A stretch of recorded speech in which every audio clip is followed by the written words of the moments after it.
so many artists out in the world are crypto curious, NFT curious, but just overwhelmed in terms of where do I actually start to enter this world. And there's this huge, not even technology gap, but just a knowledge gap of I'm interested, but I really don't know where to begin.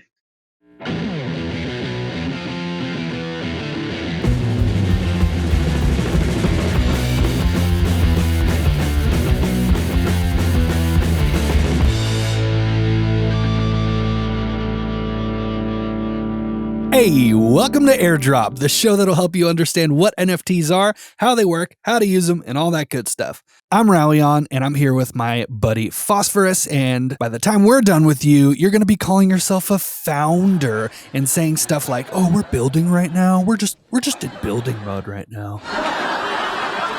Today we're talking to Ileana and Mitchell from the Mintery. The Mintery is a 30-day NFT accelerator program hosted by the Stacks Foundation. The Mintery was designed for artists, nonprofits, and anybody who wants to use this new NFT technology in any way. The goal is, by the end of their 4-week program, you'll know everything you need to know in order to launch a killer NFT project. And I really liked one thing that he said, which was share often and share early, which was something I really needed to hear because that's scary for me. I don't want to post my process, like my works in progress. Like I want people to see the perfect finished art piece that I make. It's terrifying for me to just like post something that's halfway done, which is why Phosphorus is currently polluting the internet with his stupid cat posters. Not stupid. They're brilliant. No. Okay, you were talking on the teaser about how this whole show is based on if you can't explain something simply, you don't understand it well enough. That Einstein quote. That I made a stupid joke about me seeing that quote on a cat poster. So I decided to make those cat posters and pollute the internet with them till you get off your butt and start posting your works in progress. Right. The joke was bad enough, and then the cat posters somehow beat the joke in terms of awfulness, but it's fine.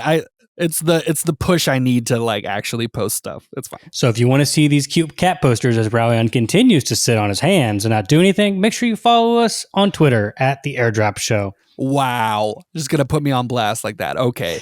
I also like that the Mintery is chain agnostic, which means they only care really about how people can learn how to use this technology, which means you can use the learning platform to go on Ethereum or Solana or Stacks. Right. But Mitchell from the Mintery did have some very compelling arguments, things that I had never heard before, on why you should choose Stacks as your blockchain of preference and not some of these other chains, which I found very interesting. In today's episode, we're going to be diving into what the Mintery is, how it works, some of the projects that they have coming up that are really cool, by the way, and how building a project that aligns with your values helps you build a really solid community. And a whole lot more. So make sure to follow Airdrop on Twitter at Airdrop Show and follow along on YouTube and Spotify and Apple Podcasts or wherever you listen to podcasts. And hey, share this episode with somebody you know who is curious about NFTs and just needs that little extra push to get involved. And also stick around till the end because we have a special announcement for y'all. And with that said, let's drop in.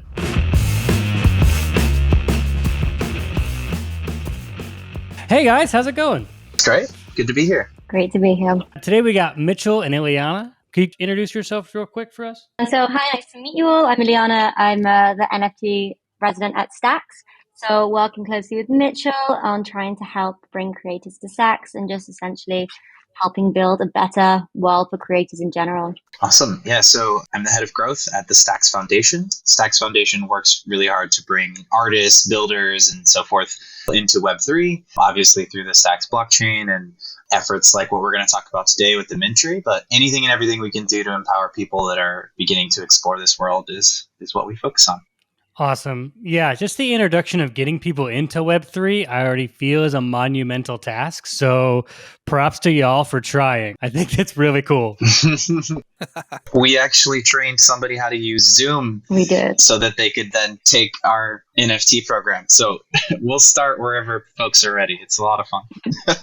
Wow. That's amazing. That's incredible. Okay, so we'd like to start the show off, and we're going to ask you, Mitchell, you can start first. Can you explain what an NFT is in the most simple language possible? Yeah, it depends a little bit on the audience, but what I'll give you first is digital collectible. I think that's like the easiest starting place for folks that are brand new to all of it. And then when you're ready to go a little bit further, I would say it's a digital collectible, but also it's really about provable ownership.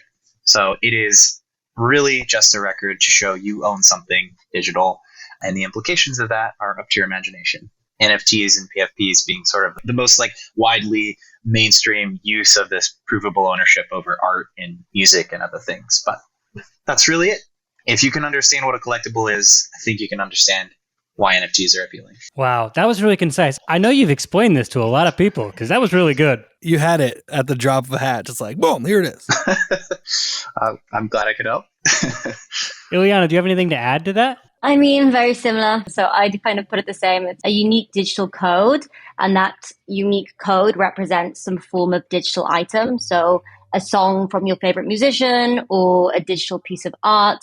And then on top of that, you can use it for utility, right? So you can see this digital code, which is also an NFT, as a token or a voucher that can give you something in the real world as well. So it could be that piece of art for your wall, or it could also be an experience to your favorite artist. So basically, what NFTs are, they're taking everything we have in the physical and just onloading it onto a digital mainframe. Is that accurate? I wouldn't say necessarily, because an NFT doesn't require an in-world mirror or representation of something in the real world. It's generally actually the opposite. It's fully a digital item that you own. And it's really just about the link between the ownership of said piece of data and your ownership of it on the blockchain. That's really all it is. But what Ileana was mentioning is that because you have this provable ownership, you could do all kinds of fun, interesting things where you do tie it back into the real world. And I think it's timely that she mentions it because we're seeing a lot more of that, where owning X, Y, or Z NFT gets you access to X, Y, or Z real world thing, or you can redeem it for X, Y, Z real world item. We talk to a lot of our folks in the Mintery program about layering in utility to their NFTs so that there's something beyond just the artwork or just the provable ownership piece that actually has benefits to it. That ownership actually gets you things. Gotcha. That makes a lot of sense. Speaking of, can you give us the backstory? You know, what is the Mintery and how did you get involved? How did you get to where you're at now with this whole thing, and how does it work? The Mintery was born really not long ago, actually. In December, I had been just kind of fixated on this idea that a lot of the artists in my life, I'm really passionate about music personally, and I had been connecting with them through their own NFT projects and just really keeping a pulse on things. And it struck me that, you know, in hindsight, this is obvious, but so many artists out in the world are crypto curious, NFT curious, but just overwhelmed in terms of where do I actually start to enter this world. And there's this huge, not even technology gap, but just a knowledge gap of I'm interested, but I really don't know where to begin. And so in my role at the Stacks Foundation, my job is basically to figure out how to help people enter this world and of course, enter into Stacks as they do so. And so I hypothesized that a program where we taught people sort of from zero up through all the skills that they would need to create a successful NFT collection, and then also help them with the actual technology and mint portion could be really valuable. And so I started like workshopping this idea, and, you know, I put a little application up and got a lot of interest. So we decided to build out the program. Ileana and I worked together to kind of bring in best of the best mentors we've had folks from OpenSea, from top-notch folks from throughout the world of NFTs to kind of basically give this cohort of people a very wide-ranging set of perspectives on what it takes to build a successful project so they can kind of pick and choose what makes sense to incorporate into their own projects. And by the end of this like 4-week program, which we call the Mintery, the idea is that they can go from wherever they started to having all the skills necessary to actually go put this collection out into the wild. That sounds incredible. So in only 4 weeks, go over all the fundamentals, bring in the experts, take you from 0 to 100. Yep. What's the first step? Give me step number 1. How do we get there? Sure. No, and not only that, we actually gave these folks funding. So they had capital to work on their ideas. So we basically borrowed a big page out of an accelerator model and said, hey, like, We're going to take you and your ideas, we're going to invest in you, we're going to teach you, and then we're going to help you mint. Very easy to get started. The first cohort is already running. And so there's a waitlist open on mintery.co if you're interested. We haven't put a date yet for when we're running the next cohort. But I will say, if you get in touch with us and say you were listening to this show, we would happily give you access to a lot of the recorded material and other resources that we've created for Mintery cohort number 1. We're really here to help artists, and it's a little rudimentary. We're still going to try to build that out into a more succinct and like self-guided course. But yeah, Mintery.co is the answer there in terms of how to get started. Awesome. Okay. So Ileana, do you want to go over this is a 4-week process. What do you go over on each week? Can we start from week 1 and go all the way down? Yeah, of course. Feel free to jump in as well, Mitchell, if I forget something, because it's been an intense 4 weeks. It's been super exciting. And as Mitchell said, we've had so many different mentors. And to add on to that, we've had VaynerMedia, we've had Rally, we've had OKCoin, we've had so many different projects and also kind of blockchains as well that have helped us shape this. So week 1 is the fundamentals, making sure everyone knows how to log into Zoom,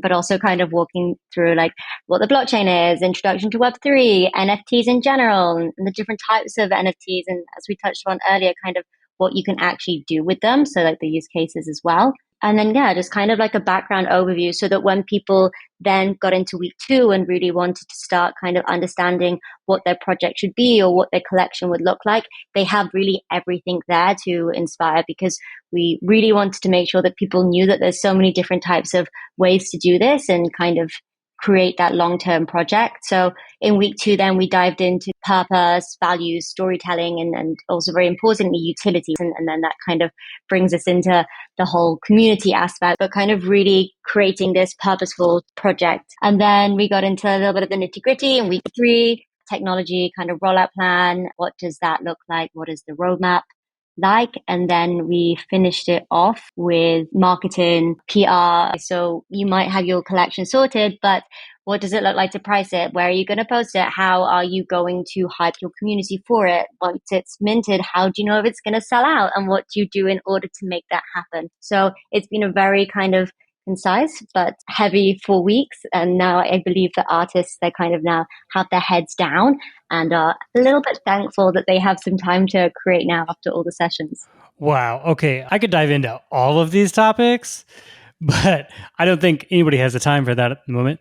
Obviously, you can go to the mintery.co and ask these 2 lovely people for more information. But what other projects have you really seen come to you guys that were, let's say, different and not a normal NFT project? Yeah, quite a few. So something that we didn't share actually was that one of the underlying principles with the Mintery program was specifically to take projects that we thought were doing things a little bit differently. And in the application process, we actually gave bonus points for projects that were working on things related to a social good versus sort of taking your typical PFP projects or proven models that we think, oh yeah, of course this will sell well. We actually optimize for the opposite. We optimize for picking people like, hey, we're not actually entirely sure yet how we're going to work NFTs into what you're trying to accomplish, but we'll guide you in figuring that out. And if it's organic to your project, then of course, we're here to help you. So I'll give an example. This is one of my more dear to my heart ones. They're all kind of like my favorite children, but just to illustrate my example on social good, there's a project called Big Tree NFTs, and what they're doing is pretty interesting. So they're working with indigenous population. The gentleman running the program, he works in the Forestry Service in British Columbia. And what happened was there was legislation passed to protect this large, plot of old growth forest, which is great on the surface, right? Like we want to be protecting our old growth forest. No one really argues that. But what happens is there are all these secondary impacts to the economy, and they disproportionately impact indigenous populations in those areas where a lot of that industry was happening. A lot of the people that are living there were employed by these companies, and so this forest can no longer be part of industry. And so his project is sort of tapping right into this. He's fractionalizing all of the trees that are in this area, and then tying a piece of artwork, which is the NFT, to that ownership of the tree itself. And so as a person, you can come along and support this cause by just buying like a really cool piece of indigenous artwork. And then what happens is all that money goes into a fund to help reskill people in the area that were affected by the economic changes of these protected forests. And so you get this really complete loop of, well, we want to do good. We all agree we want to protect our trees, but now how do we deal with the secondary and like tertiary consequences of that change? And so he's putting all that money to work. For anyone who buys, into the collection, you're basically helping these people figure out a new path forward. Ileana, I'd love for you to maybe talk about the tattoo project or some of the others that are quite a bit different. Yeah, for sure. So I think kind of two that would be good examples as to completely out there and different to what we're seeing now. A super well-known artist in the real world that has 2 years wait for his community wanting to get tattoos. And he kind of essentially came in like, okay, like, what can I do? And we've been working, and as we said at the beginning, we had absolutely no clue, right? What can we do with this? Do we go down the simple route as, okay, you can use NFTs to, ticket the actual tattoos, or you can jump the queue. But we thought, and he thought, like, what if we can change the space, right? So what if you can give your PFPs or your NFTs an accessory? So that could be getting a matching tool with your PFP. It could be, a handbag for another project. But we haven't got this ability to actually personalize these digital assets in the real world. This is kind of how we identify ourselves. So why not bring that into this space as well? So he's currently working on, in the short term, is creating tattoos for specific PFPs now. But long term, he really wants to be able to create a tool or to create a protocol that will allow that all different kind of areas on all different blockchains as well. And then a complete different approach is we have a psychotherapist, and essentially what he aims to do is change and protect people within the tech space, right? So when we look at Web 2, we could never see beforehand kind of the different issues that were going to be.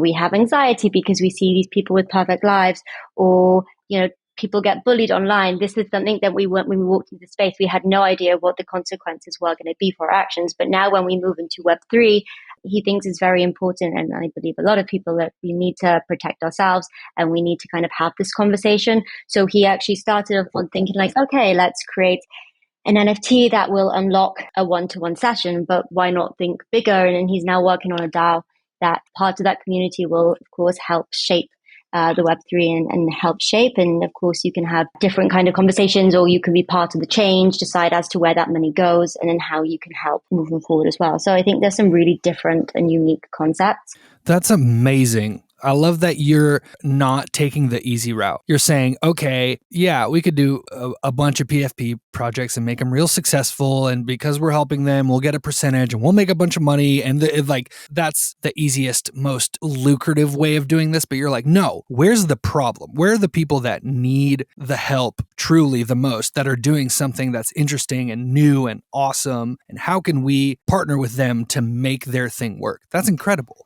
Thank you. I think our measure of success was, would we see a collection do something that's not been done before, rather than anything associated with like sales volume. Right. So I do think that's a little bit different in the NFT space, but it was really exciting for us. There's other projects too. I don't want to leave anyone out, but we can't cover them all. But there's folks that are working with AI. There's folks that are doing like these 2-part collections. We've got a couple musicians that are doing really interesting like proof of attendance type, integrated models into their NFTs. And so, yeah, I'm excited for you guys to see them kind of come out over the next several months. Okay, so how many people did you take in this first round? We took 15 projects. Awesome. And is there a demo day coming up? Like, how can we see all of these projects and how they're releasing? So glad you asked. So everyone should go to bitcoinunleashed.org. Bitcoin Unleashed is a Bitcoin event, but kind of centered around folks who are building on Bitcoin, which happens to obviously be a lot of Stacks folks. But the Mintery will have both a demo there for the folks. So they'll be pitching like the 3-minute version of their project and sharing the work that they have thus far. And there'll also be a gallery on site so folks can come through and see, where some folks are further along than others, so have more or less artwork to show. But for everyone that's got something visual, they'll be featured in the gallery alongside some other Stacks artists. But otherwise, I would say stay tuned to the Stacks Twitter. We're going to be promoting, obviously, all of the mints as they happen. They'll be on the Stacks ecosystem calendars and so forth. You won't be able to miss them, I promise. That's awesome. And we're going to be there, so I'm excited to go check all of that stuff out. That's going to be really fun. It's going to be a lot of fun. If you're like just getting into the space, I feel like I'm a little biased, of course, but the Stacks community is really friendly. If you're a noob that's listening to this show and you feel like you'd like a soft landing or like a nice group of people to kind of show you the ropes and not be judgy and make you feel welcome, Bitcoin Unleashed is a great place. We're welcoming all different experience levels and types of folks, and anyone who's building on Bitcoin in any way, even if that's not necessarily through Stacks. Like, we love that too. We like giving back to Bitcoin Core. We like being part of Bitcoin culture. And so if you're looking for that excuse to kind of jump in and have an inroad and make like a real human connection, I can't recommend the event enough. Yeah, I mean, let's talk about that a little bit. What is it about, building on Bitcoin and doing NFT projects on Bitcoin that's so exciting and different to you? Obviously, you're invested, right? You're a part of the Stacks Foundation. You're doing all this stuff. What about specifically gets you like pumped? I think what might be the most useful answer is like why folks have been telling us that they've come into Bitcoin NFTs. So it's less of like my bias and more just what we're hearing. And typically, like, what it comes down to is, for a lot of folks, is just accessibility. So if you've ever engaged with an NFT on Ethereum and some of the other networks, like, you can quickly find yourself priced out of a collection just because of the gas fees. And so for one of the musicians in our program, this came up immediately. It was on our first call. He was like, how much is gas fees? And I'm like, wow, I didn't know you were going to even have the knowledge to ask that question, but good for you. You've been doing your homework. And I can tell you that it's a big deal for them because, I'll just throw this out there. One of my favorite musicians, Grammatic, he put out a collection recently called Synthopia or Audio Glyphs. I don't remember exactly, but it was a $200 NFT and it comes with a bunch of utilities. So I said, all right, well, I can handle this. And then the gas fee was $70. And so for me, who's been around in crypto, I was able to kind of make that work and swing that, even though it's very expensive. For some other musicians and their audience, maybe they're 15-year-olds or 20-year-olds or folks, who are in college, don't have any disposable income or have very little of it. A collection with a $70 gas fee is immediately going to eliminate like a vast majority of your audience. And so with Stacks, minting is fractions and fractions of a cent, which is a big deal for them. So that's one, and just cheaper gas fees. Another major one, actually, it's funny, this might surprise you, but like actually the environmental aspect. So, Bitcoin typically gets criticized, and I don't want to go down that rabbit hole today, but everyone should do their own reading on that topic. I'll just say that. It's a big rabbit hole. I'm going to just hop right over it. It's a big rabbit hole. And say what's really unique about Stacks is that we actually recycle proof of work that's already been spent to secure Bitcoin. So transactions on Stacks don't have any environmental impact. So it's actually lower than minting on Ethereum because we risk the mining action of Stacks is recycling Bitcoin directly into the protocol. So it's whatever has already been spent. There's a really good analogy floating around for this. One of our early NFT marketplaces came up with this, and they said, if Bitcoin's digital gold, then Stacks is essentially like a jeweler. You can make something far more valuable out of that gold, and that's essentially like the way the NFT process works. So if you've got this resource that's already created, you're making it more valuable, and then you're able to put it into the marketplace. Ooh. So those are two of the big reasons. I'm sure there are more, but I want to pass it to Ileana. Yeah, I mean, echoing what you've just said and kind of work with creators, I'd say like one of my main reasons falling into the Stacks community in general and also bringing creators to Stacks is because of the community. You can really find so many people that are wanting to help you, will answer your questions and will really guide you through it. But also on top of that, I think the marketplaces as well. I think it's very unique that you can really kind of hop on a call with a lot of the marketplaces on Stacks and they're willing to kind of help you. They have guides and they can kind of take you through the whole process as well. And I think that's really special. Yeah, we've got marketplaces literally writing smart contracts for our artists just to support them, which you don't see much of in other places. And the other one I'll add too is that there are some unique aspects of Stacks themselves that are, I guess I should say, Bitcoin NFTs via Stacks. And one is just the security. So when you're storing something that's like potentially extremely valuable, you want it to be in the safest place possible. And I think Bitcoin has proven itself in terms of the robustness of the blockchain and the ledger that it's not going anywhere. It's the best record keeping vehicle that we have. And so when it comes to spending $4,000, $5,000, $10,000 on an NFT, the fact that it settles to Bitcoin and ownership is proved on the Bitcoin chain gives people a lot of peace of mind. And then the other one is that mechanism I mentioned earlier where Bitcoin is being recycled in the consensus mechanism. It also means that our NFTs have stacking capabilities, which means you can actually create NFTs that generate a yield for the holder if you'd like. So this is something that we're seeing collections start to experiment with more and more, but a really exciting use case for adding more utility to a collection, actually give you an income potentially. Yeah, we found that the Stacks community has been very open and welcoming. And I mean, we entered this space as pretty much complete noobs, and people have been very kind to us. And that's very rare on the internet. I was not used to interacting in the internet that was so kind and helpful. And the Stacks community has really, really helped us in that way. I just use my pseudonymous account when I want to be mean to you. That's all, That makes sense. That's where it is. Okay. I'm joking, just for the record. I can only handle one Twitter account, and I barely do that. So.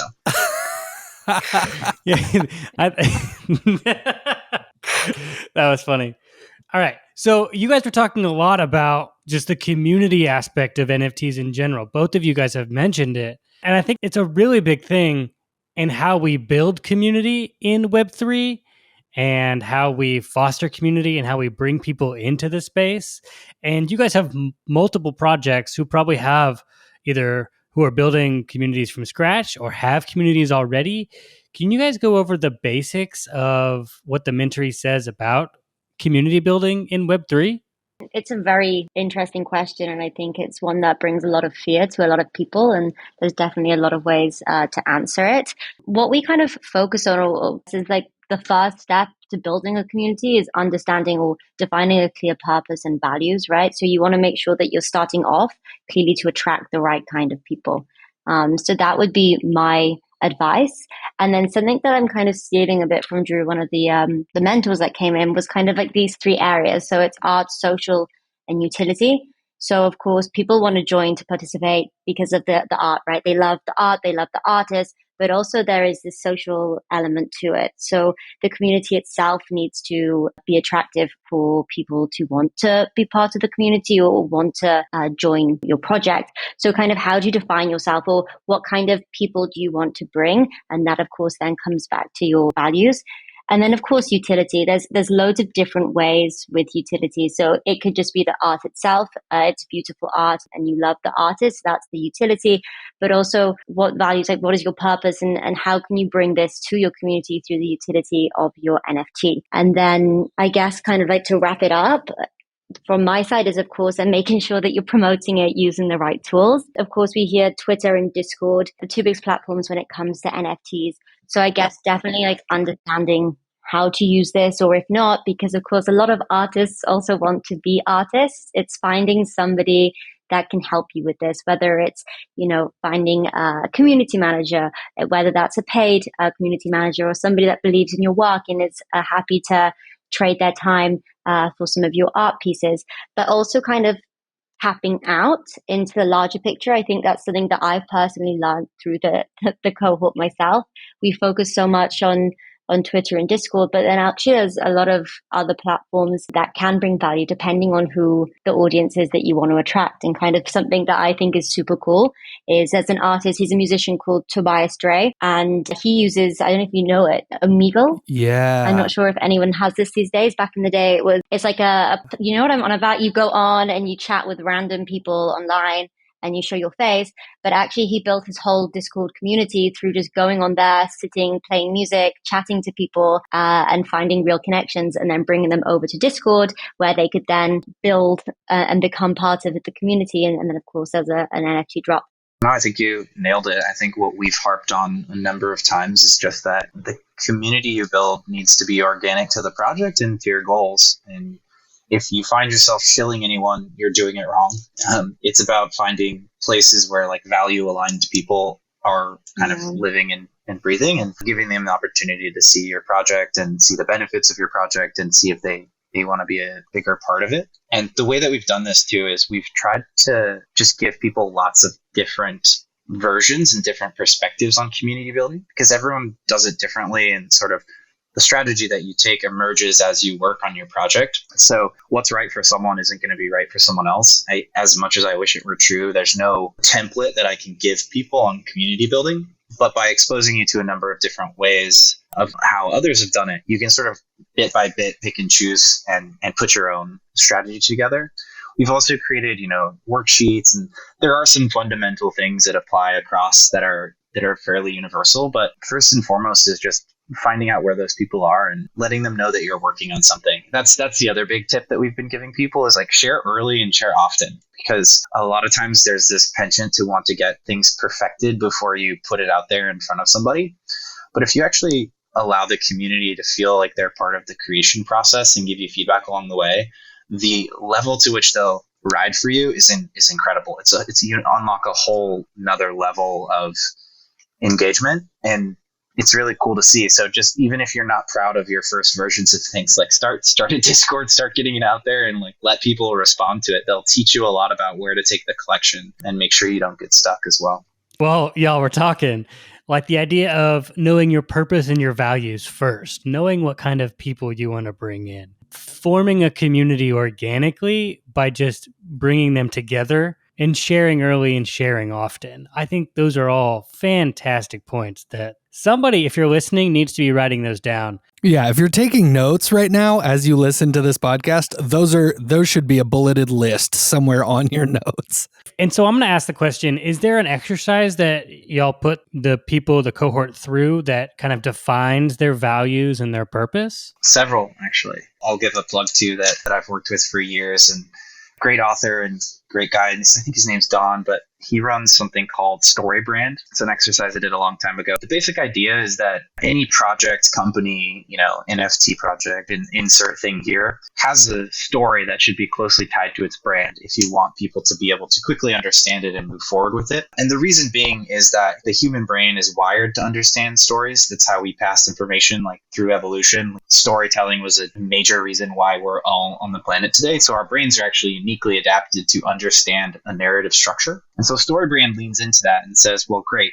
If humans understand stories really well, in order to get them to understand your brand really well, we need to structure your brand in that same format. And so we give them this worksheet that actually positions your customer as the hero in the story, and you, the brand or the NFT project or whatever, are the guide in their story. And you give them there's these basically like 6 story points that move someone toward either a success or a failure outcome. And if your communication, if your Discord, if your Twitter, if a specific email you're sending out doesn't fit into one of those like 6 or 7 narrative buckets, it's not moving the story forward and it's really not useful. And so just the act of like trying to tell your story in this very simplified way actually really helps people boil it down to what actually matters here. So that's one. Ileana, I know we did another session on we did several community building ones, and then the value session was great too, if you want to talk about that. Yeah, of course. So we had a few different artists essentially coming in. So we had Ayla come in and we talked about how to build your purpose and values and essentially how to bring that back to your community. And essentially what that entailed is just setting what really made sense to you as an artist and supporting people to connect with people. So first of all, purpose can come before or after the art itself, and it can also bring power to the art. But also values, these are decisions on what you want your work to be, whether there's one value or there's multiple values, or you have one collection that kind of has one part of your values, and then you decide as you build your community what those values are. We also talked about kind of airdrops and the common to give back to supporting the community that share the same values as you. An interesting concept was one of the artists that we had, in order to kind of thank the community that kind of were giving and contributing to the values that they shared, were a separate collection entirely that was just airdropped. You can't purchase this collection. It was just actually a thank you collection. There's only so many made, and then throughout the roadmap or throughout the future, these will be sent to thank those people that kind of believe in the same things. which we thought was a pretty cool kind of way of putting it. And then also we discussed about kind of experimenting with your story and the rough draft. So as you create, you can go back and build purpose around the ideas, and also kind of collaborating with others that also similarly share those purposes and values. And that kind of brings us again back to community. So I'm sorry we're talking about it so much, but we saw that a lot of the time by either collaborating with other artists that share these purposes and values, or promoting or just supporting other projects can very much work well to identify you as an artist and kind of grow that community on that front, but also kind of solidify what your purpose is as well. So there's loads of different ways to kind of look at it. Yeah, both of you guys mentioned it. It's the chicken and the egg thing. What comes first? Is you put the community first, you put the art first, you put your purpose first. And you know what? There is no direct answer. There's no perfect formula for this. It's all dependent upon each different artist or founder, or as you're putting your stuff out. So my next question is, what advice do you have for people who are looking to create an NFT project? That's a very broad question. Let me start with a little preamble to my answer. I think what I've been really excited about with NFTs in general is just that it's really just a medium. It's also just like a community building sort of primitive. And so for a lot of folks who maybe decided to pursue non-creative or less creative careers, I've noticed this reawakening in people where they're like, oh, NFTs are like a path for me to be creative. It's like, yeah, it's a paintbrush, or it's it's Ableton for music, or it's this or it's that. And so for a lot of folks who have these other skills, like NFTs are so sort of like broad, I guess, that I've just noticed a bunch of people who like are getting back in touch with their creative roots.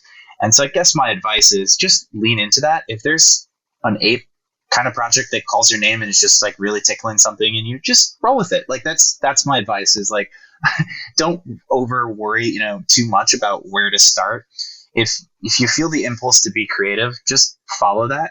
And then once you get far enough along, like, you're naturally going to think, okay, right, well, this has legs and I want to take this farther. And then you can find programs like the Mintery, or, what I'd recommend is even before that, just connecting with fellow artists, or really just joining communities of NFTs that you identify with and seeing what they're doing. It's always nice to learn from each other. You're supporting them as well. And another cool thing we've seen is that by and large, when artists end up making money off their collections, they're actually funneling a lot of that right back into supporting other artists. So it's this really nice growth and giving loop. And so, if you're not quite ready or not quite sure where you want to take your collection, just start by exploring others, and that'll lead you to good places. I agree with you. There are so many people that are seeing NFTs, and something is reawakening inside them. That creative spark is come back alive. And I'm going to tell everybody, if you're listening and that's you, just lean into that. No matter if you make an NFT project or not, it will make your life better if you just lean into the creativity aspect and just start making friends and follow us on Twitter. That's an easy way you can get involved. There it is. He turned it around. Wait, so enough about us. Where can people find the Mintery? Where can people find both of you, and how can they get involved? Yeah, so Ileana and I are both pretty active on Twitter. We would love to hear from you if you're interested in anything we've talked about in the course of, like, especially the Mintery stuff. We're assessing exactly where we want to take the program next, what a potential self-guided option looks like, what the next cohort might look like, and what type of artists. We might even do like flavored versions for different communities, like be a little bit more specific in the ways that we're helping folks. So really, it's all on the table right now. And Ileana is the mad genius that's like putting all of that together. So get in touch through the website, get in touch with one of us on Twitter, and just like express what your NFT needs might be, because there's a very real possibility that we might be able to include you or include that in future programs and help you out that way. But otherwise, like I said, I would just start exploring like the Stacks community, come to an event, jump into some Discords, like poke around, see what's like, you're vibing with, and just go from there, whether that's Stacks or not. Like, everything we teach in the Mintery is very like chain agnostic, by the way. So we're very open. We've encouraged folks to do cross-chain collections. So this doesn't have to just be for folks who are interested in Stacks or Bitcoin. Any artist really is what we center the whole experience around. We see Web3 as like a major opportunity to rewrite some history and correct some wrongs about the way creatives, musicians, so on and so forth are basically treated and are able to capture more of the value that they create. And so any way we can fit you into that, we're happy to help.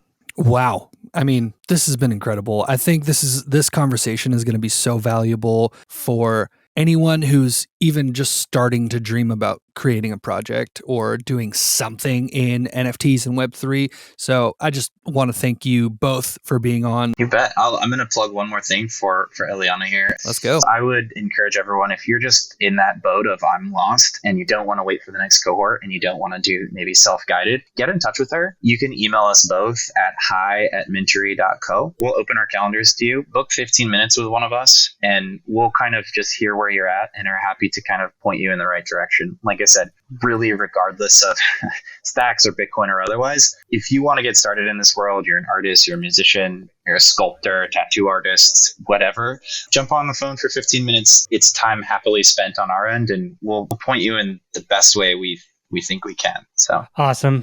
Thanks so much, guys. We're happy to have you here. Thanks for having us. Thank you.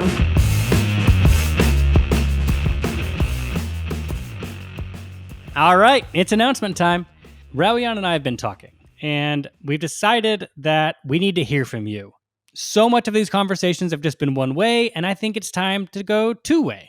And we know we need to start building this community out more. So we started a Discord.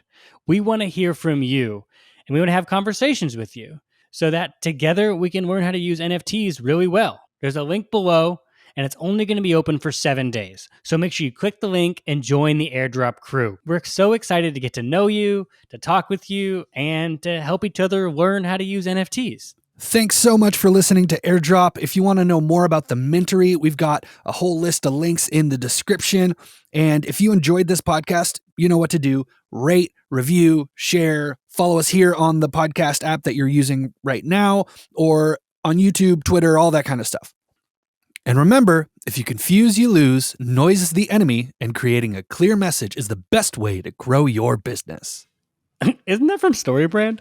No, I totally made that up by myself. I'm really smart. Quote Donald Miller.